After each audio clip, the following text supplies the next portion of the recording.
নমস্কাৰ সকলোকে। এই ভিডিঅ'খিনি যোৱা দেওবাৰে হয়। আমি যোৱা দেওবাৰে ছঘৰ মানে একেলগে হৈ পথাৰতে ন খাইছিলোঁ আৰু এয়া মই যোৱালে বৈ এইখিনি মছলা পিচি ৰেডি কৰিলেই আৰু এয়া পথাৰলৈ আহিলোঁ। পথাৰতে ধুনীয়াকৈ বনাই আছে। এয়া ঠাণ্ডা দিন যিহেতু ৰ'দত এইদৰে বনাই ভালেই লাগিছে। ইফালে বনাইছে ৰঙালাও মিক্স চব্জি আৰু পাচলিখিনি সকলো ঘৰতে কাটি বাছি অনা গৈছে, কাৰণ পানী বহুত লাগে পাচলি ধুওঁতে। সেয়ে ঘৰতে সকলোখিনি ধুই কৰি অনা গৈছে। পথাৰত পানী কিমান কঢ়িয়াব। আৰু ময়ো গৈ অকণমান চালাড কাটি দিলোঁ। আজি যিহেতু মোৰ যাওঁতে অলপ দেৰি হ'ল, কাৰণ ঘৰতো প্ৰসাদ দিছিলোঁ নতুন চাউলৰ, আৰু প্ৰসাদ লৈ গৈ মই সকলোকে তাতে দি দিলোঁ। সকলোৱে তাতে খালে আৰু মানুহজন টাউনলৈ গৈছিলে, আহি পালেহি আৰু ময়ো ঘৰলৈ আহিলোঁ। এয়া আহোঁতে চিংৰা লৈ আহিলে। আমি সকলোৱে চাহ বনাই চিংৰা খাই ল'লোঁ। এইফালে পূজাকো দিলোঁ, তাইও খাই ল'লে আৰু এতিয়া ময়ো খাব লৈছোঁ। আমাৰ খানা আছে, এয়া নখোৱা আছে। চিংৰা খাই পথাৰলৈ যাম, পথাৰলৈ যাই ভোজ খাই আহিম। দেউতাকে বজাৰৰ পৰা মধুৰি আনিছিলে আৰু সিহঁতে দেখা পাই খাম বুলি কোৱাত মই সিহঁতক মধুৰি অকণ কাটি দিলোঁ।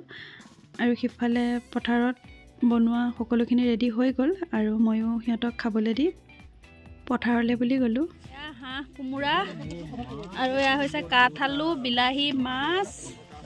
এইটো কিনো? এয়া মিক্স ভাজি, এইটো ভাজি, এইফালে ভাত আৰু চালাড আছে। আজি নখোৱা ইমানেই। আপোনাৰ মহিমা আপুনি বেকত কৰি জীৱ কৰা প্ৰয়োজন। হে প্ৰভু, তেখেতসকল 4-5 ঘৰমান হ'ব, নাম নকওঁ কাৰো। তেখেতসকলে ভকতসকলক আজি ন ভাত মুঠি খুৱাবৰ কাৰণে আশা কৰিছে আৰু আশা কৰা মতে তেওঁলোকৰ সফল হৈছে। আৰু আমি তেওঁলোকক আশীষ কৰিছোঁ যেনে আগলৈকেও তেওঁলোকে দিবলৈ ভাবিছে আৰু ভগৱানে তেওঁলোকক সুমল সুবুদ্ধি কৰি আগলৈ দিবলৈ কৰিবলৈ ভগৱানে তেওঁলোকক সুমতি দিয়ক, এইখিনি প্ৰাৰ্থনা। হৰি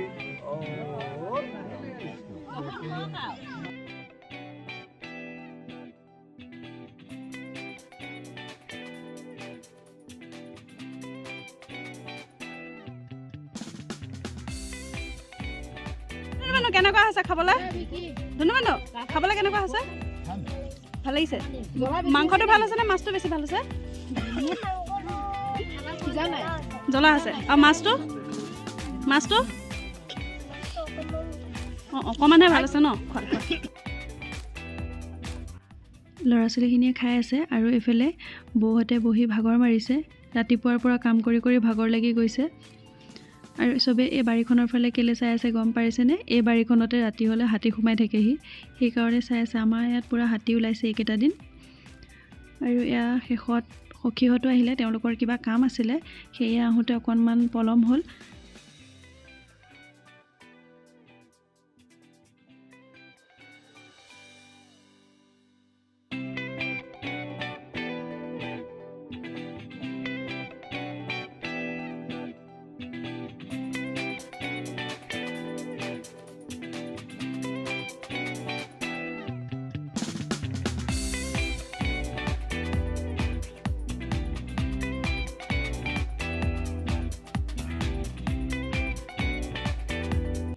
সকলোৱে খাই বৈ ঘূৰা-ঘূৰি গ'ল আৰু এতিয়া আমি পথাৰৰ পৰা বাচনখিনি ঘৰলৈ বুলি লৈ আহিছোঁ, কাৰণ ঘৰতে ধুব লাগিব, তাত পানীৰ সুবিধা নাছিলে। আৰু এয়া সকলোৱে মিলি বাচন ধুলোঁ। আৰু এতিয়া মই আহিলোঁ ঘৰলৈ। সখীহঁত আহিছিল যে, তেওঁলোকৰ ঘৰলৈ লৈ আহিলোঁ আৰু এয়া মই বনাই দিলোঁ কফি।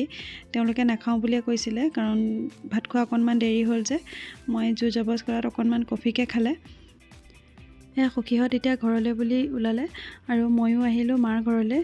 আৰু মাৰ ঘৰলৈ কেলৈ আহিছোঁ চাবচোন দেই। এয়া ৰুটি বনাই আছে। দিনততো খোৱা হ'লেই ন, আৰু ৰাতি বহুতখিনি চব্জি বাঢ়ি গৈছিলে, সেয়ে সকলোৱে ক'লে যে ৰুটিকে খাওঁ, কাৰণ চব্জিখিনি ৰৈ যাব নহ'লে। আৰু সকলোৱে মিলি এইদৰে ৰুটি চব্জি খালোঁ। আজিলৈ মোৰ ভিডিঅ'টো ইমানেই। যদি ভাল পালে প্লিজ লাইক, কমেণ্ট আৰু শ্বেয়াৰ কৰিবলৈ নাপাহৰিব। আজিলৈ বাই।